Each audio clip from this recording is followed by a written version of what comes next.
Hello' guys, এয়া marathon দৌৰ প্ৰতিযোগিতা আমাৰ ইয়াতে চলিছিল। তাকে আমি অকণমান আগলৈকে গৈ চাইছিলোঁ। যোৱাৰ কথা আছিলে, কিন্তু বৰষুণ দিয়াৰ বাবে যাবলৈ মন নগ'ল। তো তাকেই চাবলৈ গৈছিলোঁ গুগুল লগত, ময়ো গ'লোঁ। তাৰপাছত আকৌ তাৰে মাজতে গান দি আছিল, যিহেতু বিহু গান। তো পেহীহঁতে অকণমান নাচিও দিলে, যিহেতু বিহু বিহু লাগিয়ে আছে সকলোৰে। তাৰ পৰা আহি পিছবেলাকৈ বাইদেৱে ফটো তোলে বোলে বিহু বুলি, তাকে তুলি দিলোঁ তাইকো। তাৰপাছত আহিল আমাৰ গুডু, তাইকো তুলি দিব লাগে বোলে, মাকে ক'লে। তাইকো তুলি দিলোঁ ধুনীয়াকৈ। আৰু এয়া হৈছে গধূলিকৈ আমাৰ মাহঁতে, পেহীহঁতে চবে মানে এতিয়া বিহু নাচিব যাব, তাৰ কাৰণে এয়া ওলাই আছে। আৰু এয়া হৈছে মোৰ পেহী, আৰু এইফালেও আছে পেহী, খুৰী, বৰমা, বৌ সকলোবিলাকেই যাবলৈ ওলাইছে।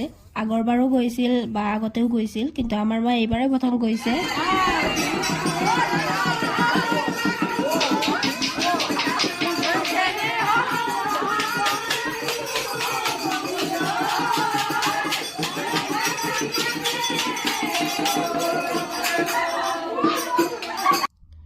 এয়া আহিছে সৰু পাৰ্টি, মানে এই পাৰ্টিটোত আছে আমাৰ নিয়ৰ।